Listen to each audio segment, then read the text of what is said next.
Shalom pemirsa, welcome back to channel Setetes Air Hidup, khususnya dalam episode Air Hidup The Series. Saudara, jika Anda sedang mengalami masa sulit, serahkanlah segala kekhawatiranmu kepada Tuhan. Ia yang akan memelihara engkau dimanapun engkau berada. Ia adalah setia, Dia tidak akan meninggalkan kita dan Dia akan menyertai kita. Tuhan akan memelihara kita dalam segala kondisi yang jahat dan membawa kita ke kondisi yang terang. Amin. Tuhan Yesus memberkati. Terus ikutilah kami di episode-episode selanjutnya dan biarlah nama Tuhan saja yang dipermuliakan. Amin. Salam metanoia meno peripatheo. Saya berdoa kepada Tuhan apa yang harus saya sampaikan, saudara. Kita akan lihat di depan, di dalam Matius 24 ayat 37, saudara cukup tulis, kita akan lihat di depan bersama-sama ayat firman Tuhan. Kita tidak punya waktu banyak karena hari ini ada perjamuan kudus. Ya, saya percaya walaupun kita hanya ibadah 1 jam, tapi kuasa Allah berjam-jam ada hadir dalam hidup kita. Sebab sebagaimana halnya pada zaman Nuh, demikian pula halnya kelak pada kedatangan Anak Manusia. Sebagaimana halnya pada zamannya Nuh beberapa ratus tahun yang lalu, demikian pula halnya kelak pada kedatangan Anak Manusia. Kapan itu kedatangan Anak Manusia, saudara? Zamannya Nuh itu sudah beratus-ratus tahun yang lalu. Kita semua tidak ada yang menangi zamannya Nuh. Tapi Matius 24 ayat 37 katakan, zaman yang sudah beratus-ratus tahun yang lalu itu sekarang terjadi.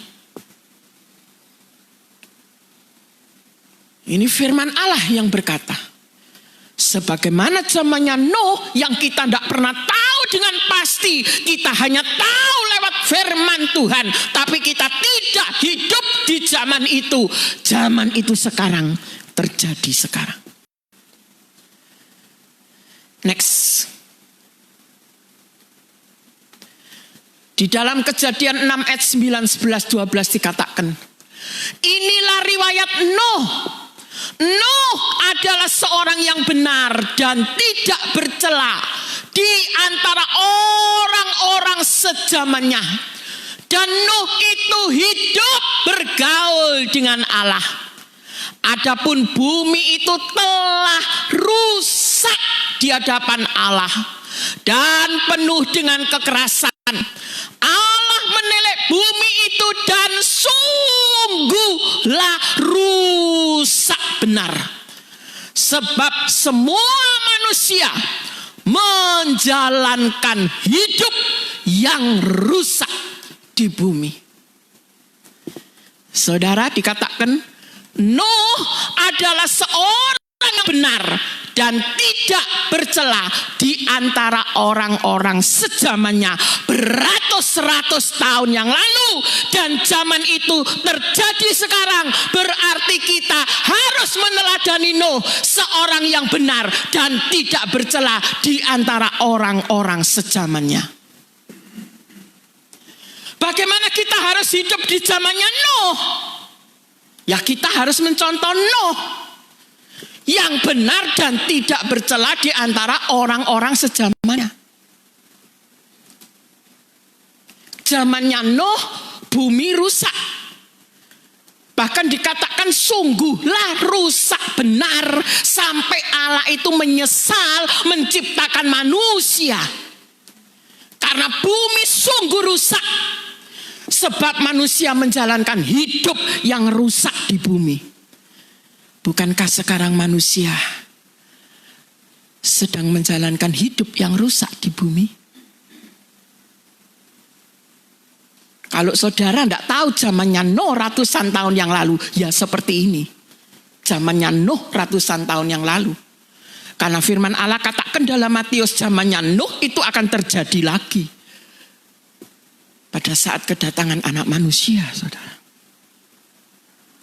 Lah, kalau zamannya Nuh bumi rusak, Nuh hidup benar dan tidak bercela. Ini sama zamannya. Berarti kita harus hidup benar tidak bercela. Tidak ada manusia sempurna. Nanti kalau Tuhan datang semua disempurnakan. Tetapi itu bukan alasan untuk kita tidak terus maju dan naik. Hidup benar dan tidak bercela. Kuncinya ini, saudara. Nanti kita akan pelajari. Walaupun waktunya singkat. Next. Lanjut. Kedatangan anak manusia sama dengan zamannya Nuh. Firman Allah katakan sama dengan, saudara. Bukan firman Allah katakan pada kedatangan anak manusia hampir sama dengan zamannya Nuh. Tidak. Saudara mengerti sama dengan 2 ditambah 2 sama dengan 4. Berarti 2 ditambah 2 itu sama seperti 4. Memang 4 sama dengan.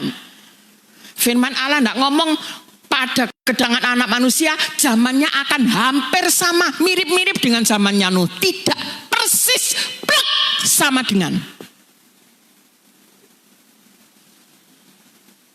Saat ini, saudara, seluruh aspek kehidupan sedang dalam proses dihancurkan.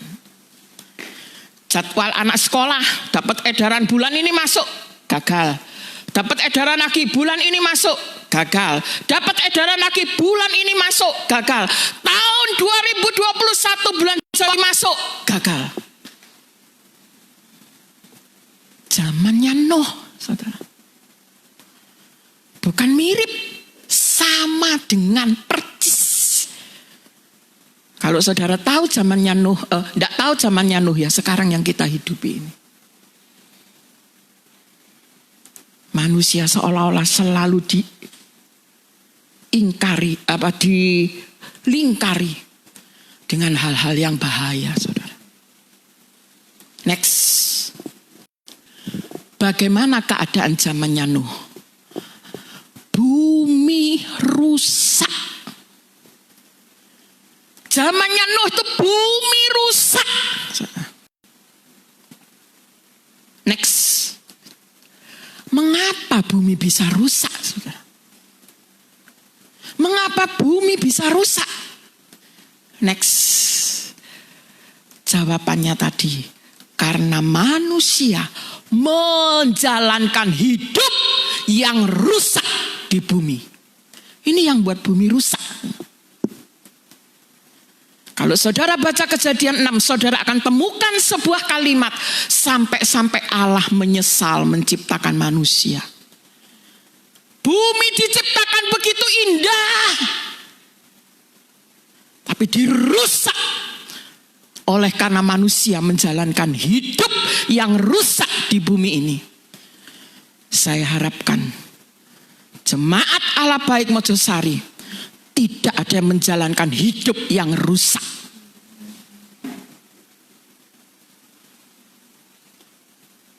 Next. Bumi penuh dengan kekerasan. Tadi firman Allah katakan. Saudara yang hidup detik ini, sudahkah menyaksikan bahwa bumi penuh dengan kekerasan? Kalau kita masih bisa duduk aman di tempat ini, itu karena anugerah Tuhan. Bukan karena kekuatan kita.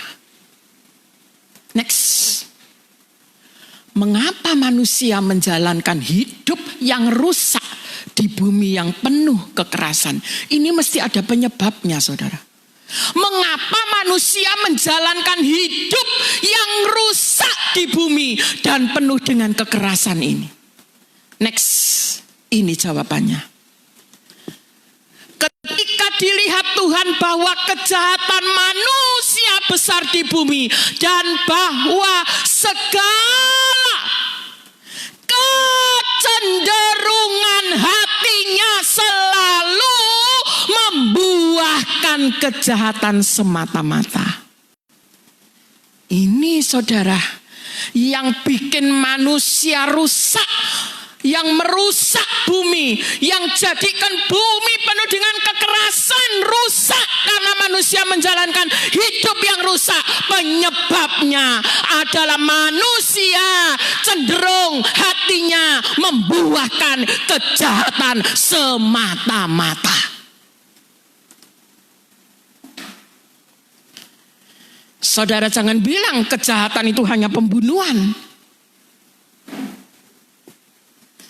Segala hal yang tidak berkenan di hadapan Tuhan, bahkan yang tidak sesuai dengan kehendak Tuhan, itu juga sebuah kejahatan. Itu juga sebuah kejahatan. Ini yang bikin manusia rusak. Sehingga bumi jadi rusak. Hatinya tuh selalu cenderung membuahkan kejahatan semata-mata. Hati saudara cenderung membuahkan kejahatan semata-mata. Ini yang bikin manusia rusak. Next. Bunda Esther sudah berulang-ulang kali menyampaikan, bahkan saudara sampai belenger, bahkan kadang tidak saudara baca saking belengere, buang sampah dari hati.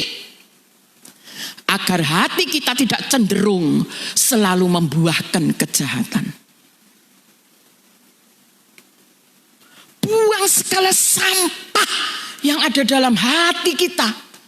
Supaya hati kita tidak cenderung membuahkan kejahatan. Di zamannya Nuh ini saudara. Kalau kita sadar secara manusia, buat apa sih nyimpen sampah?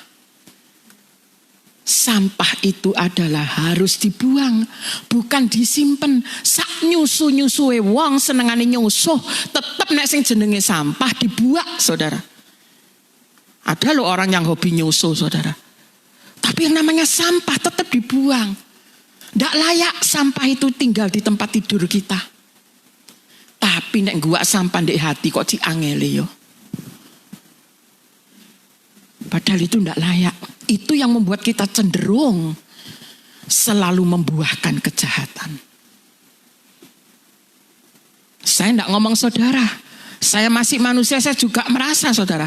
Nek gua sampah secara kelihatan mata gampang. Nek gua sampai hati angel. Apalagi kalau sudah dendam kusumat saudara.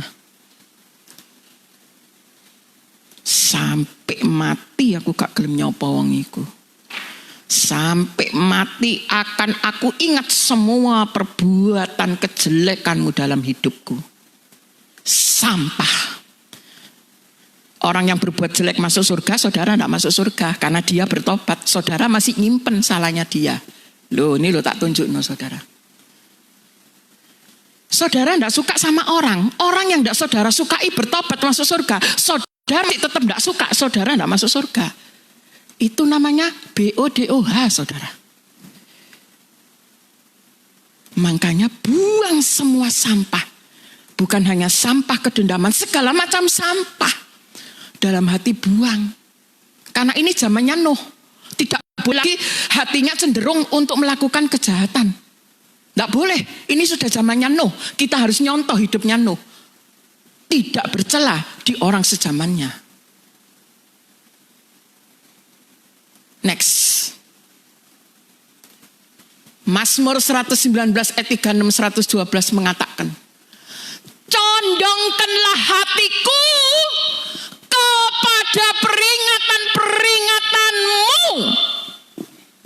dan jangan kepada laba. Telah ku condongkan hatiku untuk melakukan ketetapan-ketetapanmu untuk selama-lamanya sampai saat terakhir. Biarlah kata-kata Daud ini menjadi doa yang terwujud dalam hidup kita. Daud katakan, ku condongkan hatiku untuk melakukan ketetapan ketetapan-ketetapan-Mu. Condongkanlah hatiku ya Tuhan kepada peringatan-peringatan-Mu. Ini doa Daud. Supaya hati ini tidak cenderung untuk berbuat jahat semata-mata. Kita harus condongkan hati kita kepada peringatan-peringatannya, ketetapan-ketetapannya. Apa itu? Firman Allah. Kalau kita tidak condongkan hati kita kepada firman Allah, kita akan termasuk hati yang selalu berbuahkan kejahatan semata-mata. Karena ini zamannya Nuh.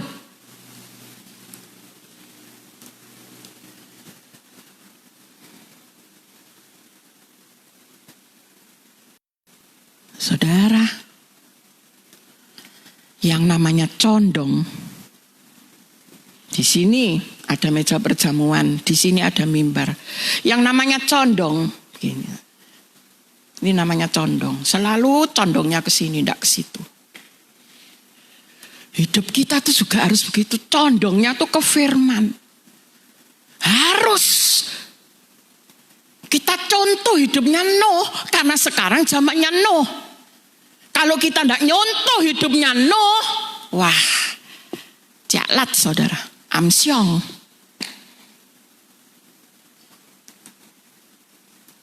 Saudara hidup bercelah mencontoh Nuh. Bukan karena saudara takut kena corona. Bukan. Itu motivasi yang keliru. Bukan karena zaman koyok ngene wes tak nyondongno hidupku kepada Tuhan, kepada firman Tuhan, cek aku luput, keliru. Itu motivasi yang salah. Kalau tidak ada corona, tidak ada kesusahan, kita akan tidak condong. Kita mencondongkan hati kita kepada firman, peraturan, peringatannya. Karena memang kita mengasihi Dia.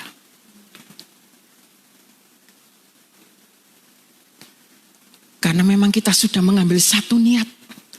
Apapun yang terjadi, keadaan dunia ini, apapun yang terjadi di hidupku, aku tetap mencondongkan.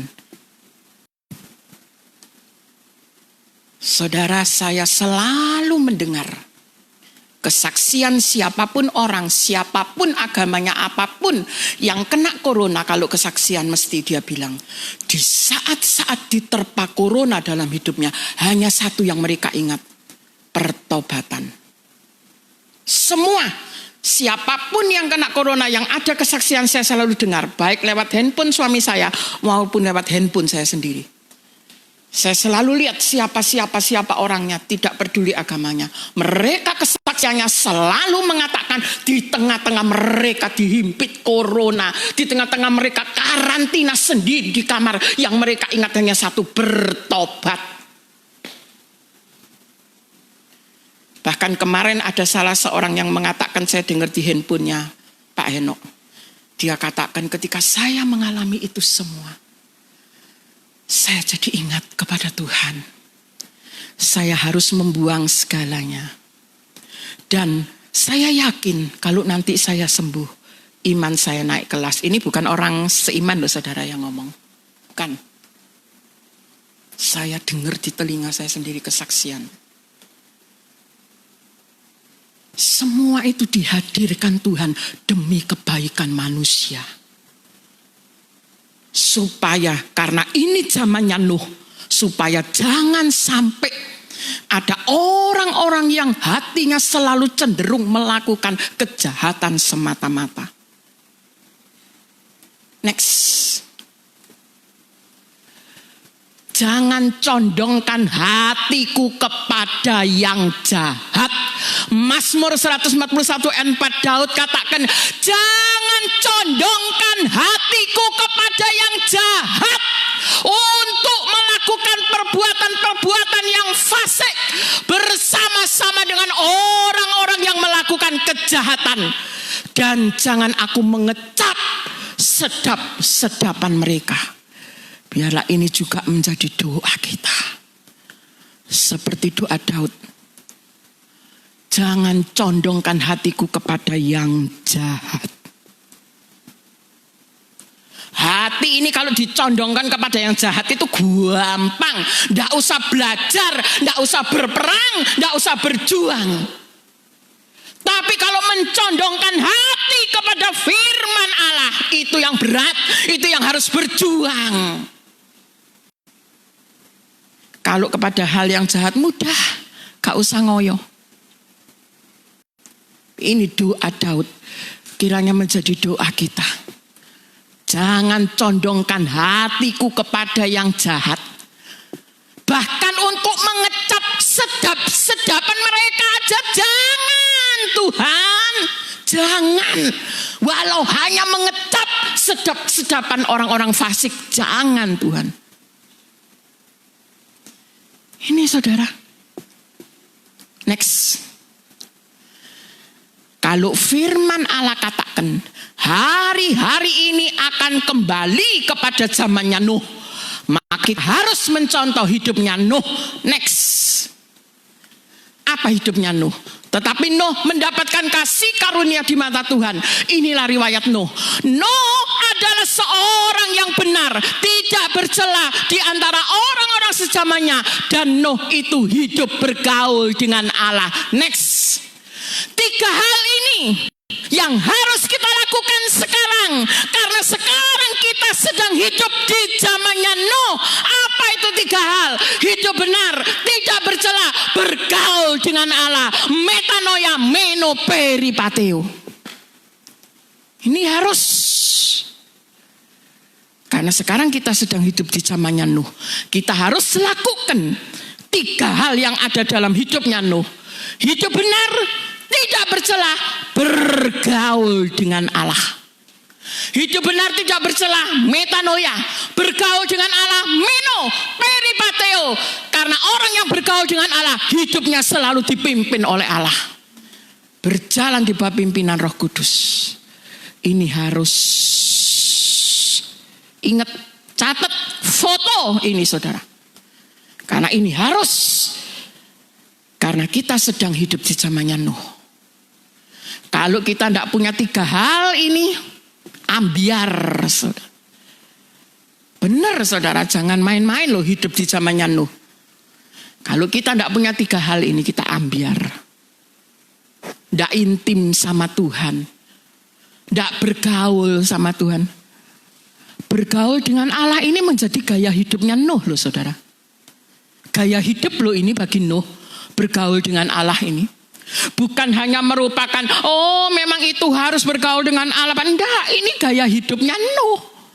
Memang dia punya gaya hidup bergaul dengan Allah. Gaya hidup itu artinya sudah tidak bisa lepas dari hidupnya Nuh. Ancane gayanya ngono, memang dia punya gaya bergaul dengan Allah.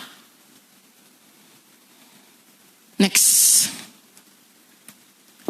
Filipi 2 ayat 15 katakan, supaya kamu tiada beraib dan tiada bernoda sebagai anak-anak Allah yang tidak bercela di tengah-tengah angkatan yang bengkok